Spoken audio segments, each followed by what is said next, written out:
அனைவருக்கும் வணக்கம். வைகாசி விசாகத்தை முன்னிட்டு இன்று ஒரு தகவல்ல ஒரு ஆன்மீகமான ஒரு தகவலை தான் இன்னைக்கு பார்க்க போறோம். இந்த உலகத்துல யாரையாவது ஒரு மனிதரை இவர்கிட்ட குறையே பார்க்க முடியாது அப்படின்னு யாரையாவது சொல்ல முடியுமா அப்படின்னு கேட்டா முடியாதுன்னு தான் சொல்ல முடியும். ஏன்னா எல்லார்கிட்டையும் ஏதாவது ஒரு குறை இருக்கும். அதனால யாரும் குறை சொல்லக்கூடாது.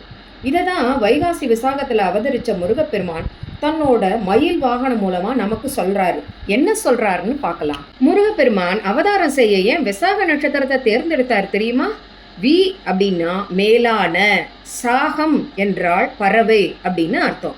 பறவைகளில் மேலானது மயில். இந்த மயில் தான் அவரது வாகனம்.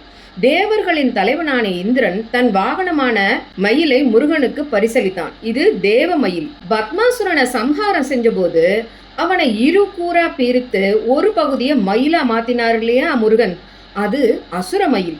முருகனுக்கு இடது கை பக்கமா திரும்பி இருந்தா அது தேவ மயில் அல்லது இந்திர மயில். வலது கை பக்கமா இருந்தா அது அசுர மயில். அபூர்வமாக சில இடங்கள்ல மயில் நேராக பக்தர்களை பார்த்தபடி இருக்கும். இத நேர்நோக்கு மயில் அப்படின்னு சொல்லுவாங்க. மயிலுக்கு சித்திரபர்கி அப்படிங்கிற பெயரும் உண்டு. இதற்கு அழகான தோகை கொண்ட பறவை அப்படிங்கிறது மீனிங். விசாகம் என்றாலும் மயில் தான். இதனாலதான் முருகனுக்கு விசாகன் அப்படிங்கிற ஒரு பெயரும் உண்டு. பெண்களுக்கு விசாகா அப்படின்னு பெயர் சுட்டுறாங்க. மயில் போன்ற அழகுடையவள் என்ற பொருள்ல வர்றதுனால.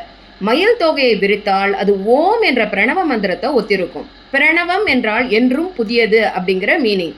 முருகப்பெருமானும் என்னைக்கும் இளமையானவர் என்ற பொருளை அதன் தோகை உணர்த்துகிறது. மயில் பார்க்க அழகு, ஆனா அதனோட குரல் ரசிக்கத்தக்கதா இருக்காது.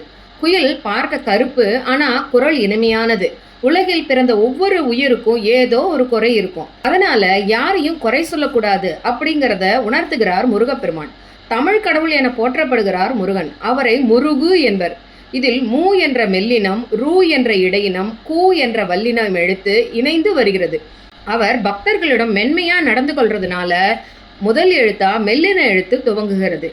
அவரது பக்தர்களுக்கு யாரேனும் துன்பம் இழைத்தால் இடையின எழுத்தான உச்சரிப்பில் சற்று கடுமையை காட்டுவது போல எச்சரிக்கை தருவார். அதற்கும் மசியவில்லை என்றால் வல்லின எழுத்தின் கடுமையான உச்சரிப்பை போல மிக கண்டிப்பாக நடந்து கொள்வார். முருகப்பெருமானோட பிறந்த நாள்ல அவரது சிறப்புகள் எல்லாம் தெரிஞ்சு கொண்டதுல ரொம்ப மகிழ்ச்சியா இருக்கு இல்ல?